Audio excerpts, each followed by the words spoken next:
Hello everyone, welcome back to my channel. This is my day 2 vlog. आज आम्ही जाणार आहोत कुरवपूर. कुरवपूरला श्री दत्त महाराजांनी 14 वर्ष वास्तव्य केलं होतं आणि इथे श्री टेंबे स्वामी म्हणजे वासुदेव स्वामी यांना दिगंबरा दिगंबरा श्रीपाद वल्लभ दिगंबरा या मंत्राचा साक्षात्कार झाला होता. कुरवपूरमध्ये राहायचे ऑप्शन्स खूप कमी आहेत. सो प्रिव्हियस अगोदरच बुक करून जा. मुंबईवरून पंचदेव पहाडला श्रीपाद श्री छाया आश्रम आहे, तिथे आपण वेगळा असं पर्सनल रूम घेऊन राहू शकतो. 400 रुपीज पर पर्सन चार्जेस आहेत. त्याच्यामध्येच फूड वगैरे, फूड चहा सगळं इन्क्लुडिंग आहे. So 400 rupees per person charge for 1 day. गुरुचरित्राचं पठण जर तुम्ही करत असाल तर तुम्हाला श्री क्षेत्र कुरवपूर याबद्दलचे तिथे जे दत्त महाराजांनी चमत्कार घडवले आहेत ना, ते तुम्हाला तिथे गुरुचरित्रामध्ये ते सगळे वाचायला भेटतील. अध्याय 5 पासून अध्याय 10 पर्यंत. कलियुगामध्ये दत्त महाराजांनी 3 अवतार घेतले होते. त्यातला पहिला अवतार आहे श्रीपाद श्री वल्लभांचा, दुसरा अवतार नृसिंह सरस्वती महाराज आणि तिसरा अवतार श्री स्वामी समर्थांचा आहे. कुरवपूरमध्ये मी राजू ह्याच्या कारमधून गेले होते. त्यांचं इथे व्हिजिटिंग कार्ड देईन मी तुम्हाला, तुम्ही त्याच्याबरोबर कोऑर्डिनेट करू शकता. तुम्हाला तिथे लँग्वेज बॅरियर येऊ शकते, त्यामुळे तिकडचा एखादा स्थानिक पर्सन आपल्यासोबत असेल ना तर ते खूप बेटर ऑप्शन आहे. म्हणून मी मुंबईतूनच बुकिंग करून गेली होती त्यांच्यासोबत. ते किलोमीटर वाईज पैसे घेतात. सो तुम्ही त्यांच्याशी कोऑर्डिनेट करू शकता आणि त्या अकॉर्डिंगली ते तुम्हाला सांगतील अमाऊंट किती कसं काय आहे. खूप चांगला पर्सन आहे तो, खूप चांगली गाडी आहे त्याची. मी गाडीचे पण फोटोज देईन तुम्हाला व्हिडिओमध्ये.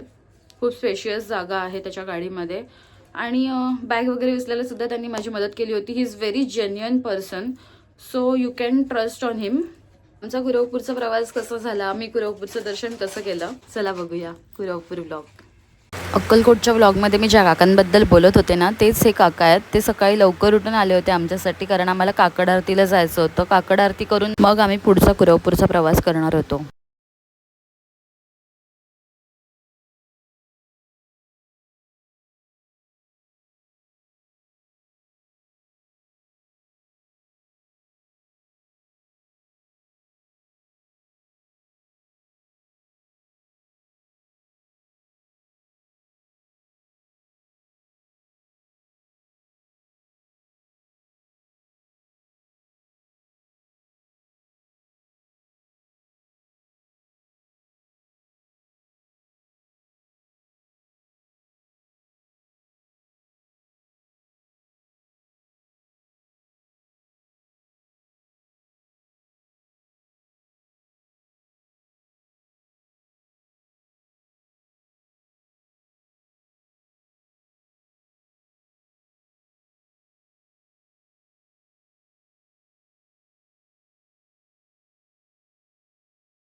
तुमच्या प्रत्येक प्रश्नाची उत्तरं तुम्हाला कुरवपूरला जाऊन मिळतील असं मला वाटतं. जर तुम्ही 10-15 मिनिटं सुद्धा मंदिरात शांतपणे बसलात ना, you are all solve.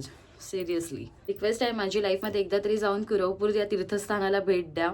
That's it for today's video. पिठापूरचा व्लॉग घेऊन परत तुमच्या भेटीला येईन. Stay tune for Pithapur vlog. Lots of love. Bye.